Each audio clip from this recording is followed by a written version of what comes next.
Entonces, no sé, lo que hizo mi abuela determinó muchísimo de lo que a mí me pasó en la vida. Claro. Porque, bueno, ella no lo pensaba, pero sus acciones generaron efectos, consecuencias que terminaron generando efectos en mi vida. Y supongo que será lo mismo con lo que yo haga con mis nietos. Muchas cosas que te fuiste enterando más recientemente, tal vez. Sí, sí, yo hice durante un tiempo, durante algunos años, tuve como, bueno, esos retazos de lo que había pasado en la guerra civil. Igual, las historias que yo cuento en mi libro son como los efectos colaterales de la gran historia con H, porque no Claro. es que lo que le pasa a las protagonistas, que son 3 generaciones, no son protagonistas directas de la guerra civil ni de la dictadura acá en Uruguay, son como los efectos, cómo impactan la gente común y corriente que se ve, su generación se ve envuelta en esos hechos. Entonces, ¿cómo impactan ellos? Yo me fui enterando fragmentos, fui reconstruyendo y después investigué mucho de qué era lo que había pasado inmediatamente de la guerra civil en la vida cotidiana.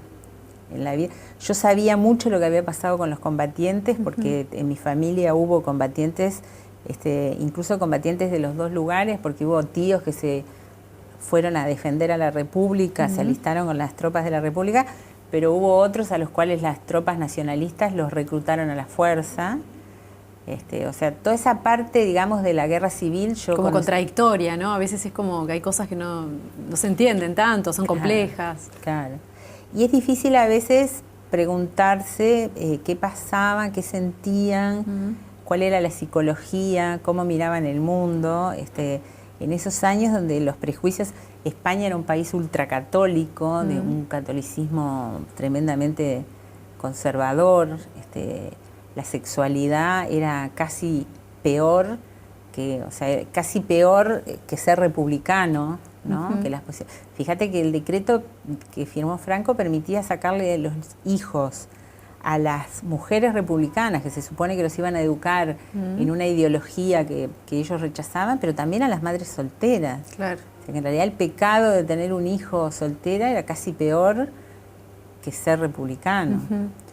Entonces, es una historia muy impresionante. ¿Y cómo fue para ti, qué significó para ti personalmente escribirla y para tu familia, ¿no? Porque esas cosas a veces como que tienen efectos.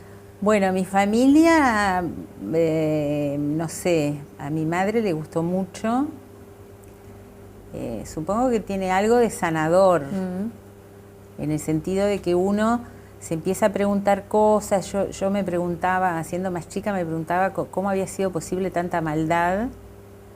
Y cuando descubrí que en realidad había sido un fenómeno masivo, uno se empieza como a explicar de otra manera las cosas, claro, ¿no? Porque si hay 300, en realidad mi hermano fue la excepción, porque mi madre logró recuperarlo.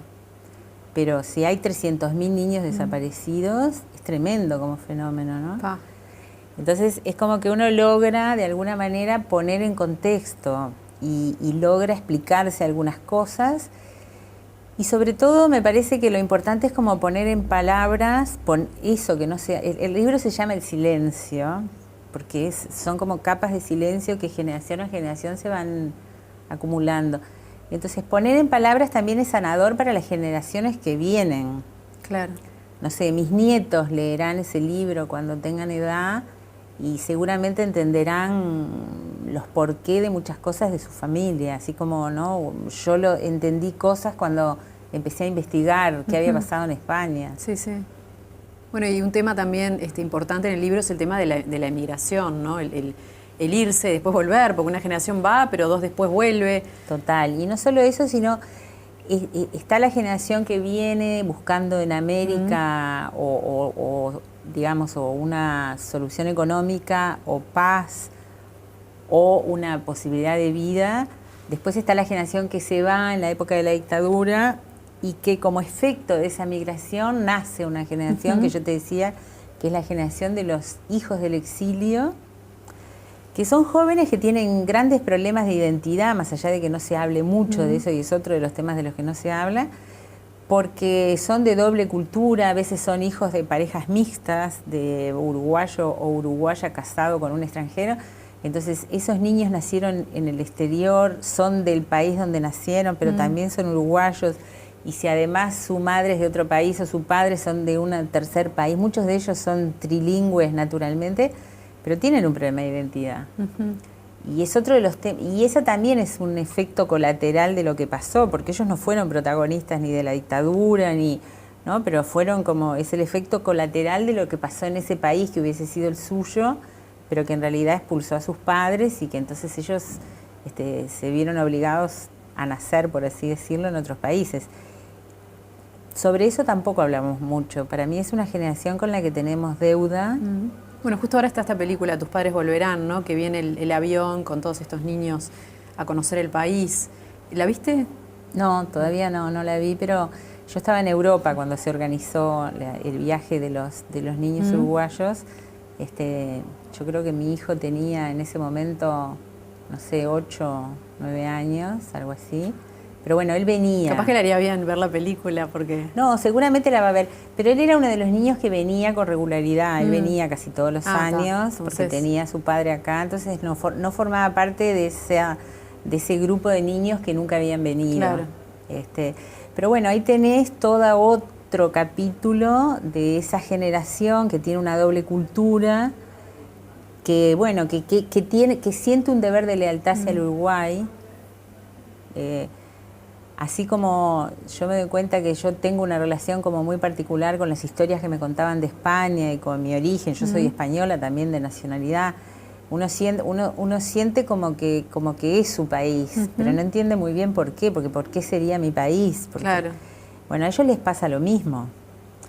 Y son temas que me parece que en el Uruguay se habla muy poco de todo eso, ¿no? Es como que yo tengo la sensación de que no nos hacemos mucho cargo de esta generación joven, y de los efectos que ha tenido en su vida que es enriquecedor ser de múltiples culturas, pero al mismo tiempo muy problemático.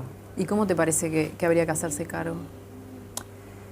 Mira, un primer efecto es absolutamente institucional y es que ellos tienen que tener la nacionalidad sin ningún tipo de trabas y sus hijos tendrían que tener la nacionalidad sin ningún tipo de trabas. Y eso no es tan fácil, yo lo digo fácil, pero no es tan fácil, porque esos chicos nacieron en un tercer país, de padres uruguayos, ese tercer país de repente no les dio la nacionalidad, ponele, hay países que no porque tú nazcas te dan la nacionalidad, entonces resultó que ellos no tenían la nacionalidad del país donde nacieron, y después sus padres se volvieron al Uruguay o ellos se quedaron y se casaron con otro extranjero. Hay casos de hijos de uruguayos nacidos en terceros países cuyos hijos con otros extranjeros son apátridas, porque nadie les reconoce Claro.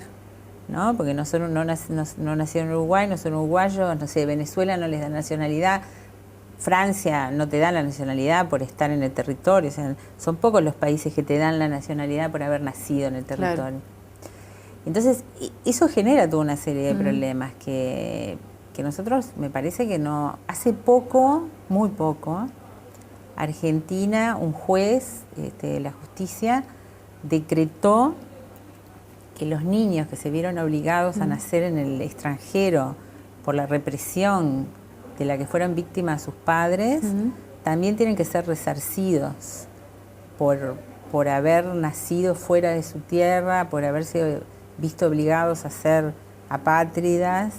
Y hubo dos jóvenes, creo que son hermanos, que ganaron un juicio. O sea, ellos no eligieron lo que les tocó vivir. Claro. Esa es una parte. Y después me parece que reconocer.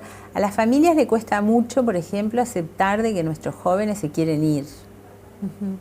¿No? Es como, siempre pensamos que, que hay ahí un trauma. Somos hijos de migrantes, nuestros hijos emigran. Claro, hay una cosa un poco extraña. Pero el mundo está también movilizándose mucho, ¿no? Sí, todo el mundo va de un lado para otro. Las migraciones se han vuelto como el gran fenómeno del siglo XXI, y es un fenómeno que va a ir en aumento. Pero en realidad, si tú le preguntás a uno de estos jóvenes cuando vienen, por ejemplo, no se sienten muy acogidos. Claro. Parecemos no ser un país... O nos hemos transformado en un país poco acogedor. Cuando mi madre vino, el Uruguay era un país hiper acogedor. tolerante, laico, amable. Eso es lo que ella cuenta. Ahora me parece que hemos dejado de ser ese país acogedor y hay mucha gente que se siente no muy bien recibida. Sí, quién sabe por qué, ¿no? Es raro, a veces también todo va cambiando, que la globalización, que todo es como que se vuelve más, no sé por dónde irá en realidad la explicación, pero... Tal vez de que a uno la globalización también le va generando temores, porque el mundo se vuelve mucho más inseguro, las cosas que parecían súper estables empiezan a no ser tan estables, no sabemos si la economía depende de nosotros o depende de decisiones que tomen terceros, entonces la gente se vuelve más aprensiva, claro, porque empieza a tener temores nuevos. Nosotros somos hijos de nuestra época y nuestros miedos son los miedos de nuestra época. Y en esta época la inestabilidad parece ser la regla. Y entonces nuestros miedos son a eso, miedo a la inestabilidad, miedo a que en realidad parece difícil prever. Antes las familias decían, bueno, iba a trabajar 30 años en el mismo trabajo, se iba a jubilar, iba a tener su casa, sus hijos iban a estudiar. Todo parecía como un libreto muy armado. Ahora... Sí, la época contemporánea. Nadie sabe, claro. No, más bien.